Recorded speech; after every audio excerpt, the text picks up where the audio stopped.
श्लोक। पश्यैतां पाण्डुपुत्राणाम् आचार्यमहतीं च मूं व्यूढां द्रुपदपुत्रेण तव शिष्येण धीमता।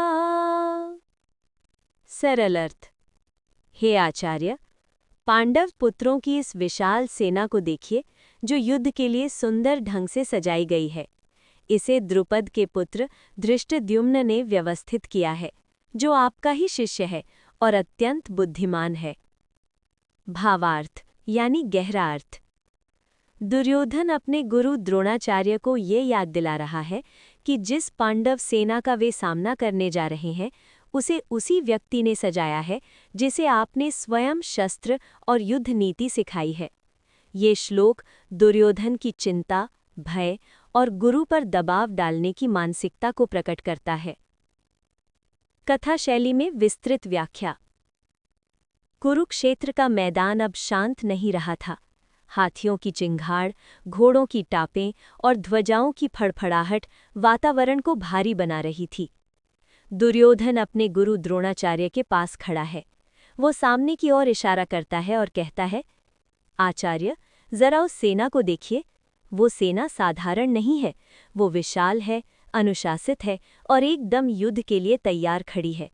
हर योद्धा अपने स्थान पर है, हर रथ सही पंक्ति में है, हर अस्त्र तैयार है।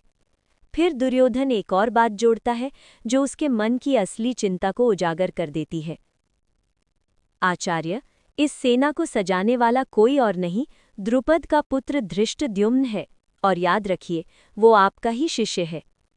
यही दुर्योधन का भय झलकता है। वो जानता है कि धृष्टद्युम्न को युद्ध की हर कला द्रोणाचार्य ने सिखाई है। उसकी रणनीति में गुरु की ही शिक्षा झलक रही है। पांडवों की ताकत केवल संख्या नहीं, बल्कि सही नेतृत्व है। ये श्लोक केवल पांडवों की सेना की प्रशंसा नहीं है, ये द्रोणाचार्य के मन में द्वंद्व पैदा करने का प्रयास है। दुर्योधन अप्रत्यक्ष रूप से ये कहना चाहता है, गुरुदेव, आप देख रहे हैं ना, आपका ही ज्ञान अब हमारे सामने खड़ा है, अब आपकी निष्ठा किस ओर होगी? इस श्लोक से मिलने वाली गहरी सीख। ज्ञान कभी किसी एक का नहीं होता। गुरु का ज्ञान शिष्य के साथ चला जाता है। डर अक्सर शब्दों में छिपा होता है। दुर्योधन प्रशंसा की आड़ में भय प्रकट करता है। जहां अहंकार होता है, वहां असुरक्षा भी होती है। दुर्योधन बार बार सेना और गुरु का उल्लेख करता है। जीवन में कभी कभी अपने ही सिखाए हुए मूल्य हमारे सामने चुनौती बनकर खड़े हो जाते हैं।